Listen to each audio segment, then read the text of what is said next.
ప్రభువునందు నాకు అత్యంత ప్రియులైన బైబిల్ వర్డ్స్ వీక్షకులకు మన ప్రభువును ప్రియరక్షకుడునైన క్రీస్తు వారి పేరట నా శుభాభివందనములు. ప్రియులారా, ఈరోజు ఒక సరికొత్త అంశంతో మీ ముందుకు వచ్చాను. అదేంటంటే, మీలో చాలామందికి ఈరోజు టాపిక్ చూడగానే ఒక డౌట్ వచ్చే ఉండొచ్చు. అసలు పరలోకాన్ని ఆక్రమిస్తున్న బలాత్కారులు ఎవరు? వీరెందుకు పరలోకాన్ని ఆక్రమిస్తున్నారు అని. ఇలా ఆక్రమించడానికి పరలోకమేమైనా కబ్జా ల్యాండా, లేక పరలోకంలో దేవుడేమైనా చేతకానివాడా? ఈ అక్రమకారులు పరలోకాన్ని బలాత్కారంగా ఆక్రమిస్తుంటే దేవుడేం చేస్తున్నాడు? వారినెందుకు అడ్డుకుంటా లేదు అని ఇదే సందేహాలు బహుశా మీ మదిలో మెదులుతూ ఉండవచ్చు. అయితే ఆ సందేహాలన్నిటికీ ఈ టాపిక్తో చెక్ పెట్టేయవచ్చు. ఈ టాపిక్ చాలా ఇంట్రెస్టింగ్గా ఉంటుంది, కాబట్టి చివరి వరకు చూడమని నా రిక్వెస్ట్. దానికంటే ముందు మన ఛానల్ని సబ్స్క్రైబ్ చేయడం మర్చిపోకండి. అలాగే పక్కనే ఉన్న బెల్ ఐకాన్ని క్లిక్ చేయడం కూడా మర్చిపోకండి. దాని ద్వారా మనం పెట్టే ప్రతి టాపిక్ మిస్ కాకుండా ఉండడం కోసం ఒక నోటిఫికేషన్ వస్తుంది. సో ఇక ఆలస్యం చేయకుండా టాపిక్లోనికి వెళ్ళిపోదాం. ముందుగా, అసలు మనం పెట్టిన థంబ్నెయిల్ వాక్యానుసారమేనా అన్న సందేహం మీలో కూడా ఉండవచ్చు. అయితే నేనేది చెప్పినా అది వాక్యానుసారమైతేనే చెప్తాను తప్ప వాక్యానికి విరుద్ధమైన ఏ విషయాన్ని మీతో డిస్కస్ చేయను. అయితే అసలు ఇది వాక్యానుసారమేనా అన్న మీ సందేహానికి జవాబు మన రక్షకుడును మన ప్రియ ప్రభువు అయిన క్రీస్తు వారి మాటల్లోనే విందాం. మత్తయి సువార్త 11వ అధ్యాయం 12వ వచనంలో, బాప్తిస్మమిచ్చు యోహాను దినములు మొదలుకొని ఇప్పటి వరకు పరలోక రాజ్యము బలాత్కారముగా పట్టబడుచున్నది, బలాత్కారులు దాన్ని ఆక్రమించుకొనుచున్నారు అని మన ప్రభు అయిన క్రీస్తు వారు అంటున్నారు. అసలు ఎవరి బలాత్కారులు?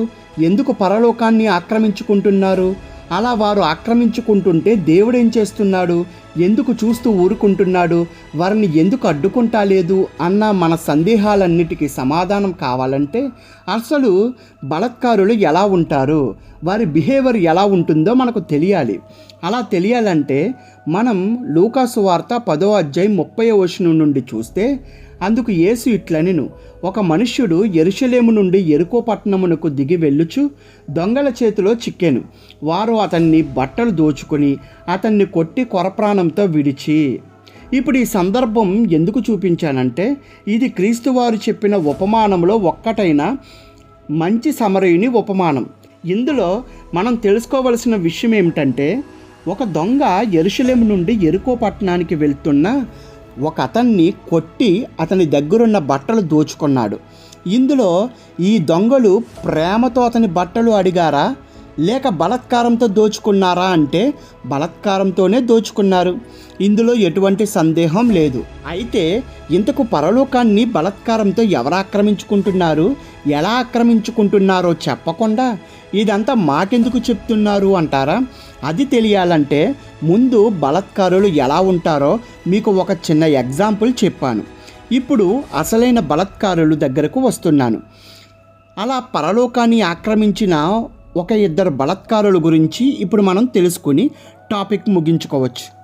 ఇందులో మొట్టమొదటి బలాత్కారుడు ఎవరంటే, మన ప్రభువుతో కూడా సిలువ వేయబడిన కుడి చేతి వైపు దొంగ. ఇతను ఎవరంటే కరుడు కట్టిన బందిపోటు దొంగ. ఒక్కసారి మత్తయి సువార్త 27వ అధ్యాయం 38వ వచనం చూస్తే, మరియు కుడివైపున ఒకడును ఎడమ వైపున ఒకడును ఇద్దరు బందిపోటు దొంగలు ఆయనతో కూడా సిలువ వేయబడిరి. ఇందాక బందిపోటు దొంగలు ఎలా ఉంటారో సమరయుని ఉపమానంలో చూసాం కదా, ఎంతో దారుణంగా బలాత్కారంగా దోచుకుంటున్నారో చూసాం కదా. అలాంటి ఈ దొంగ సిలువపై ఉన్నప్పుడు వీడు కూడా క్రీస్తు వారిని నిందించిన వాడే. ఆ వచనం కూడా ఒక్కసారి చూడండి. మార్కు సువార్త 15వ అధ్యాయం 32వ వచనంలో, ఇశ్రాయేలు రాజగు క్రీస్తు ఇప్పుడు సిలువ మీద నుండి దిగి రావచ్చును, అప్పుడు మనము చూచి నమ్ముదుమని ఒకరితో ఒకరు చెప్పుకొనిరి. ఆయనతో కూడా సిలువ వేయబడిన వారును ఆయనను నిందించిరి. అంటే ఈ వచనం ప్రకారం కుడి చేతి వైపు దొంగ కూడా మొదట్లో క్రీస్తు వారిని నిందించిన వాడే.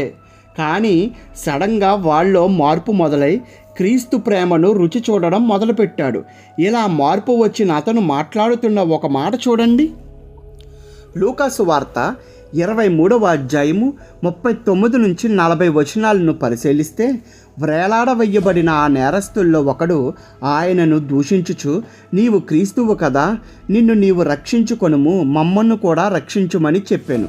అయితే రెండవ వాడు వానిని గద్దించి, నీవు అదే శిక్షా విధిలో ఉన్నావు గనక దేవునికి భయపడవా? మనకైతే ఇది న్యాయమే, మనము చేసిన వాటికి తగిన ఫలము పొందుచున్నాము, కానీ ఈయన ఏ తప్పిదమును చెయ్యలేదని చెప్పి ఆయనను చూచి, యేసు, నీవు నీ రాజ్యములోనికి వచ్చినప్పుడు నన్ను జ్ఞాపకము చేసుకొనుమనెను. అందుకాయన వానితో, నేడు నీవు నాతో కూడా పరదేశులో ఉందువని నిశ్చయముగా నీతో చెప్పుచున్నానెను. ఈ వచనాల ప్రకారం ఒకప్పుడు బలాత్కారముతో ప్రజల డబ్బు బట్టలు కాజేసిన అతను ఇప్పుడు అదే బలాత్కారముతో పరలోకాన్ని ఆక్రమించుకుంటున్నాడు. ఒకప్పుడు దౌర్జన్యం అనే బలాత్కారంతో ప్రజలను దోచుకుంటే ఇప్పుడు ప్రేమ అనే బలాత్కారముతో క్రీస్తు మనస్సును ఆయన ఇచ్చే పరలోకాన్ని దోచుకుంటున్నాడు. ఇప్పుడు ఇంకొక బలాత్కారుణ్ణి చూద్దాం. మత్తయి సువార్త 7వ అధ్యాయము 9వ వచనంలో, యేసు అక్కడ నుండి వెళ్ళుచు సుంకపు మెట్టునొద్ద కూర్చుని ఉన్న మత్తయి అను ఒక మనుష్యుని చూచి, నన్ను వెంబడించుమని అతనితో చెప్పగా అతడు లేచి ఆయనను వెంబడించెను. ఇంతకు ఈ మత్తయి గారు ఎవరంటే సుంకపు పన్ను వసూలు చేసే బలాత్కారుడు. ఎందుకు ఈ మాట అంటున్నానంటే, అసలు సుంకపు పన్ను వసూలు చేసేవారు ఎలా ఉంటారో మనకు తెలియాలి. అలా తెలియాలంటే మనము లూకాసు వార్తలో ఉన్న పొట్టి జక్కయ్య సందర్భానికి రావాలి. ఇంతకు ఈ పొట్టి జక్కయ్య ఎవరంటే, లూకాసు వార్త 19వ అధ్యాయము 2వ వచనంలో, దాని గుండా పోవుచుండెను, ఇదిగో సుంకపు గుత్తదారుడును ధనవంతుడునైన జక్కయ్యాను పేరు గల ఒకడు యేసు ఎవరో అని చూడగోరెను. పొట్టివాడైనందున జనులు గుంపు కూడి ఉండుట వలన చూడలేకపోయెను. ఈ సందర్భమంతా చదివితే క్రీస్తు వారు ఆ జక్కయ్య ఇంటికి వెళ్తారు.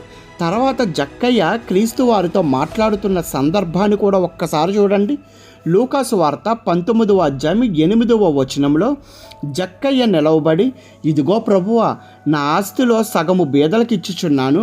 నేను ఎవని వద్దనైనను అన్యాయముగా దేనినైనను తీసుకొనిన ఎడల అతనికి 4 వంతులు మరలా చెల్లింతునని ప్రభువుతో చెప్పెను. అంటే సుంకపు పన్ను వసూలు చేసేవారు ముక్కు పిండి వసూలు చేసేవారు. వారు కట్టలేకపోతే బలాత్కారంగా ఉంటే అవి లాక్కుని వెళ్ళేవారు. అలాంటి బలాత్కారులైన ఆ ఇద్దరు సుంకపు పన్ను అధికారులు అనగా ట్యాక్స్ కలెక్టర్స్ ఇప్పుడు మారి క్రీస్తు ప్రేమకు ఆకర్షితులై ఒకప్పుడు బలాత్కారంతో దోచుకునే వీరు ఇప్పుడు క్రీస్తు వారి మనస్సును, ఆయన ఇచ్చే పరలోకాన్ని ప్రేమ అనే బలాత్కారంతో ఆక్రమించుకుంటున్నారు. అందుకే క్రీస్తు వారి చక్కటి మాట అన్నారు. ఒక్కసారి చూడండి. మత్తయి సువార్త 21వ అధ్యాయం 31వ వచనంలో, అందుకు వారు మొదటి వారే అనిరి, యేసు, సుంకరులను వేశ్యలను మీకంటే ముందుగా దేవుని రాజ్యములో ప్రవేశించుదురని మీతో నిశ్చయముగా చెప్పుచున్నాను అని అన్నారు. ఈ విధంగా పరలోకాన్ని ఆ బలాత్కారులే ఆక్రమిస్తుంటే, ప్రియ సహోదరులారా, పరలోకాన్ని సంపాదించే ప్రయత్నంలో నీవు ఉంటున్నావా? వేశ్యలు సుంకరులే పరలోకాన్ని పొందగా లేనిది ప్రియ విశ్వాసి నీవు పొందలేవా? అలా పరలోకాన్ని పొందుతావని ఆశిస్తూ దేవుని కృప మీకు తోడై ఉండునుగాక. ఆమేన్.